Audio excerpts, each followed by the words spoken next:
that, it all ought to be decided beforehand what the birthing parents want, and it's written on that birth plan. Yep. However, sometimes there are discrepancies and couples don't always agree, as you have discovered, Michelle. Yeah. Yeah, particularly when it comes to Lotus Birth. Often it's the partner who isn't very open to it. I guess women naturally are more intuitive and have more connection with things like that, and not so much the male. But what I have noticed is the change in the male after the Lotus Birth has taken place. So one beautiful story was, it was a beautiful home birth, and the husband he just kind of ignored the whole Lotus Birth thing. He knew it was happening. He didn't give her a hard time or anything. But afterwards, oh my gosh, he was all over that placenta. I think he was more involved with it than what the mother was. And his dad was a gardener, and his dad came around to visit, and he said, "What's that?" And he said, "Well, it's the placenta. We're just going to leave it attached. You know, it's a Lotus Birth, and the baby will let go and he's ready." And the dad said, "Oh, that's beautiful. Just like a flower. You know, a flower blooms on a tree, and then when it's finished, then it falls off." And so I thought that was really beautiful, how he could relate that to nature, because it is such a natural and nature invented, what would you call it? It's a natural process. Yeah. That's right. If it wasn't supposed to happen this way, then why did nature make it so? Yeah, simple. I like to question it's just that. a simple process. Yeah, we don't need tools. We complicate it. We complicate it by cutting ever. that cord. We have complicated things. That's right. Just another thing to do. Yes. Like just have the baby in the placenta and. Babies aren't meant to be disconnected from their placentas or their mothers so quickly at birth, and that's what we do in our Western society. You know, quite often I see young mums down the street. Their baby isn't even 1 week old. And they're out there in the pram, and their mums are out doing the shopping, and I just feel it's so sad, because the Lotus Birth just is an extended bonding process. Now, if the mother and the baby and the family get that really good bonding process right from the start, that will carry on and have benefits throughout the child's life, the whole of their life. Yeah, definitely. And when you've got other children, they just love the placenta. My children love the placenta. When I had my husband's parents come and visit, you know, I put a blanket over the bowl because they're not very open-minded. And my son was distraught. Where's the placenta? Yeah, he's going to rip the blanket off, and I could see the heart attack in the background. So it's okay, mate, we'll just wait until they leave. She, oh, thank you. And they refused to hold my daughter until she'd let go. And I did find that gave me a bit of anxiety, because they kept messaging and they popped in again, and when's she getting rid of that thing? And if I had my time again, and if I had any advice for other mothers and families out there, if somebody's going to be negative around the Lotus Birth, then don't have them around. It's such a sacred, beautiful time that I just don't feel that they have a right to come in with that behaviour and to project that energy onto that. And you are quite vulnerable and quite open after birth anyway, so you're going to, it's going to give you anxiety. As for partners that really don't want to come around with the Lotus Birth, mamas, you've just got to be strong. It's your baby, it's your body. To me, the mother's the one that's growing this placenta, and she's birthing the placenta, so in a way we do all the work, and birth really is women's business at the end of the day. So it does come down to the mother's choices, and if men are educated from a young age that birth is a time to honour his woman and to honour her wishes and to protect her, then, you know, that's going to stop a lot of conflict. But I don't think men have that type of education today. They're just as fearful as anyone else. And so some of them aren't really so much looking at that they need to honour their woman or protect her, and it's about what he wants. And yeah, I don't know, it's kind of childish. So I think she's just going to have to be really strong, and I would suggest getting like a doula. A doula would be really beneficial then, because she's going to stand up for her, and at least she can buffer some of the partner rather than just her having to deal with it herself.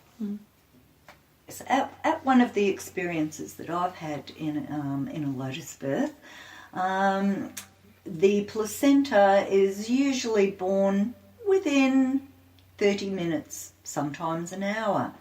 But on this one occasion, the placenta took 9 hours to be born.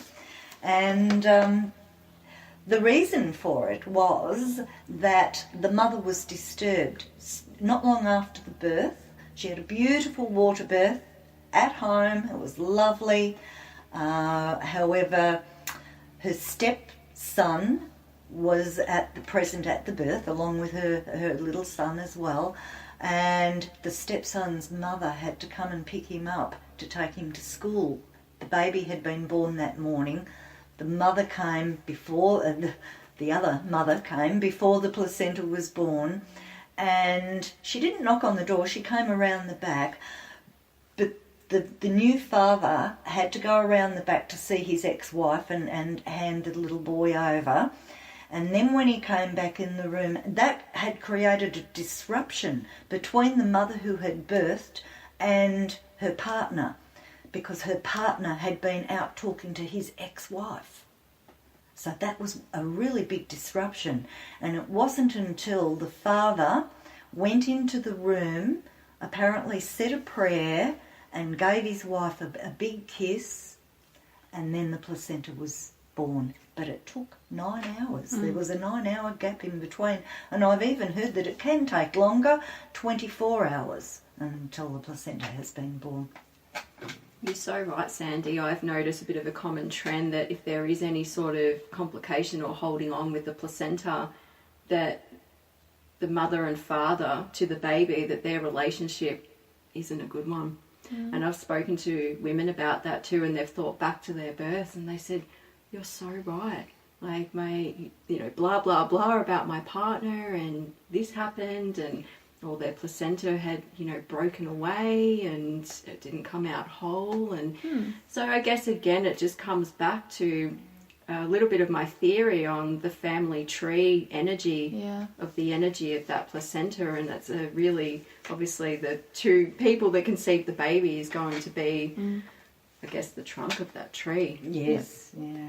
It's interesting as well that you say that that's related to the relationship in the father, because before, Michelle, when you were talking about that father who wasn't really keen on the Lotus Birth, but afterwards he was obsessed over the placenta. Loved it.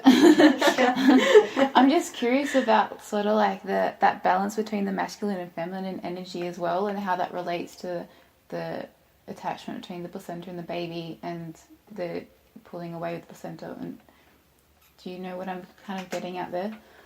Do you mean as in for the Lotus Birth, or for the mother to birth the placenta? Everything. Everything. Yeah, look, I guess the more that the baby has to work through, the longer it's going to take. So my daughter was the fourth baby, so I already had 3 other children, and I've got quite a big karmic debt with my family, and so does her father with his family, as we've learnt. And her Lotus Birth took 6 days. Yep. And then there was another mother that Sandy was involved. Was it the second day? Yeah, day 3. Day 3. It was day 3. And she was bawling her eyes out because she didn't want it to happen that quick.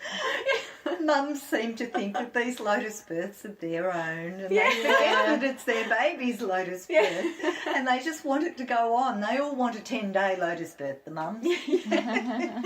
That's right. And I think But baby decides. that's right. And my daughter did it without me.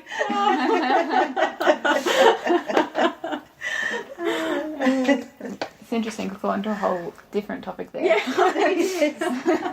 Yeah, so going back to the relationship between the mother and father who conceived the child and how that's significant during the Lotus Birth, there was one particular couple, and again, the dad wasn't on board with the Lotus Birth, but he didn't really say anything. She had a beautiful home birth, and she birthed the baby and birthed the placenta, and I asked the father to pick up the placenta and put it in the bowl, and he sort of just picked it up and threw it in. He clearly didn't want to touch it or be part of it. And what happened through that Lotus birth is every time he was near that baby was really unsettled.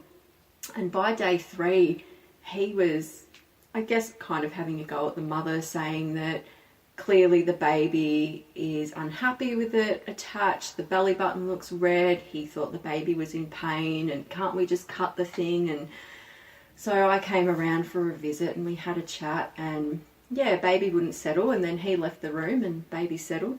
And me and mum were talking, and baby grabbed hold of her cord and was playing with it.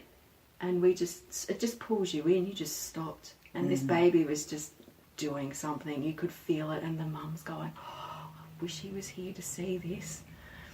And I said, well, clearly she's not in pain because she's pulling at her cord now. She's playing with it and she'd be crying. So I guess there is something, you know, whether that was the way that the energy that the dad projected onto that, and the baby kind of reacting to that. Babies pick up on that energy. I remember you telling me that every time I think it was when you would go and have a shower. Oh, yes. And as soon as you'd gone a certain distance from Marley, she would just cry. Because and we worked it out that